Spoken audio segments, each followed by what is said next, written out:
काही खरे बाई संसाराचं नुसतं काम करा नुसतं काम करा. नवऱ्याला तर काही फिकीर नाही. त्याच्यासाठी उपास तापास धरा आणि सक्रात जवळ आली. नवऱ्याने माझ्या शब्दाने विचारलं नाही बाई तुला साडी घ्यायची का कशी का सक्रातीला साडी घेऊन देतो. दर हमेशा हीच बोल आहे मायावाली.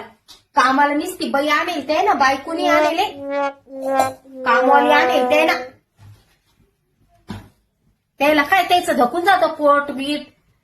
शेजारच्या माणसानं त्या बायकोला 2-2 साड्या घेतल्या न म्हणता. आणि माझं नवरं साधं विचारत सुद्धा नाही मला काय लागतं काय नाही म्हणून. तरी काय डोक्याला ताप आहे बाई.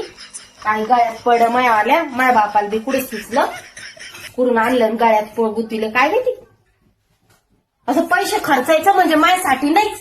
त्याच्यासाठी पैसे खर्चले जाते. त्याच्या सगळ्या गोष्टीसाठी पैसे खर्चते ते. पार्ट्या पुरट्या चट करते. फक्त माझ्यासाठीच पैसे नाही. येऊ द्या आता त्यांना घरी सांगते मी. बोला तर आपलं तोंड दिसत. काय बडबड लावली का तिकडे आवाज येऊ राहिला बाहेर तुझा. ऐकलं का बरं झालं. मला म्हणायचंच होतं तुम्हाला.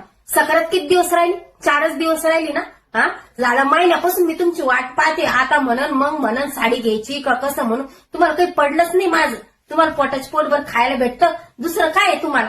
हा आणि उपास तापास मी तुमच्यासाठीच धरते ना. काहून तर तुमच्या काय म्हणते ना तुमचं शरीर निरोगी राहावं तुमच्या सोबत चांगलं घडावं तुमचं आयुष्य वाढावं त्याच्यासाठीच करते ना. निरंकार उपास धरते तरी मी तुम्हाला काही पडले नाही का. साधी साडीचं सुद्धा विचारत नाही तुम्हाला. काय माणूस आहे तुम्ही. का कोण म्हणतो तुला उपासदार म्हणून सनी. तुला काय मूळ दिला काय मी उपासदार म्हणून सनी. आणि या जिंदगी तू वैतागलो तुझ्यासोबत. आता काय उपास धरती तू माझ्यासाठी. वैतागले तुम्ही. अहो साधं तुमच्या हाताला चटका बसला तुम्ही 3दा दवाखान्यात गेले. अहो जे कटाळेला असलं ना ते दवाखान्यात जात नसतं. 100 बार त्या बोटाला पाहिलं तुम्ही म्हणे मला जगुनी वाटत. अहो साडी घ्यायचा कटाळा आला ते सांगा ना सरळ भाषेमध्ये. नाही घ्यायची तर सांगा. सांगू राहिले मला कशाला उपास धरते काय धरती. अहो आमचे संस्कार आहे आमच्या आई वडिलांनी तुमच्यासारखे नाही उद्धट. अगं बाई जवळ लोक जीव जिंकताय ना तर लोक माणसाचा चटका बी बसला तर आग होतीच. पण याचा गेला ना मग आग नाही होत आणि काही नाही होत.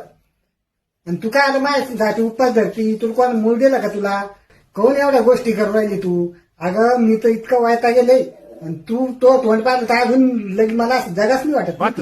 हो तोंड हा तुम्हाला कोणतरी भेटली वाटतं अप्सरा भेटली नाही का. तेव्हा नाही दिसलं का मग तोंड. हा तेव्हा त्याला माग माग पळत होते. माझ्या बापाला पाणी लावत होते. मला तुमची पोरगी द्या मी सुखात ठेवेन आमकं करीन फलन करीन. आता मग तोंड पाहून तुम्हाला टेन्शन येतं. मग तोंड पाहून तुम्हाला जगू वाटत नाही. थांबा तुमच्या माईलाच सांगते तुमच्या बापालाच सांगते मी. थांबा जसं कोणती अप्सरा भेटली कोणती लेखणी भेटली काय नाही. ए बाई नको वळडू. तुला साडीच लागते ना. साडीसाठी तेवढी तार फाड्या चालू तेव्हा घेऊन देतो बाबा घेऊन देतो. नको डोक्याला ताण देऊ. या जन्मात भेटली पुढल्या जन्मात अजिबात माझ्यासोबत नको राहू तू. भेटूच नको मला तू. तुम्ही काय सांगते साडी घेऊन देतो. अहो मी साडी तर घेईनच. आणि तुम्ही काय मला सोडायचा प्रयत्न करते. या जन्मी कटोळ पुढच्या जन्मी नको राहू. अहो मी अशी उपास तापास धरीन ना प्रत्येक जन्मामध्ये मी तुम्हाला मागन. आणि सहजासहजी तुमची साथ सोडणार नाही मी. तुम्ही असे कटळून तुम्हाला सोडते मी. थांबा तुम्ही आता लेट डोक्यात बसेल. तुमची साथ मी आयुष्यभर सोडत नाही आणि पुढचं आयुष्य सुद्धा सोडत नाही. पिढ्यानपिढी तुमची साथ देणार आहे. काय करायचं घ्या करू. कोण अत्याचार करणं लावला तू माझ्यासोबत एवढा. हा राहू दे ना काही कोणासोबत कोणाचं तरी भलं होऊ दे ना. हा का सगळं भलं तूच करती तुझं. बायको काय सिलेंडर समजले काय तुम्ही. मनात वाटलं बदललं मनात वाटलं ठेवलं. हा मी तुम्हाला आजही सांगते मी सहजासहजी सोडणार नाही तुम्हाला. ते स्वप्न पाहणं सोडून द्या तुम्ही आणि फ्रेश व्हा. आपल्याला साडी घ्यायला जायचंय. मी पण आवरीते हो पटकन. हो का डोक्याला ताण आहे हा. अवघड दुख नेऊन बसलो बाबा हे. धरलं जायला सोडलंही जायला.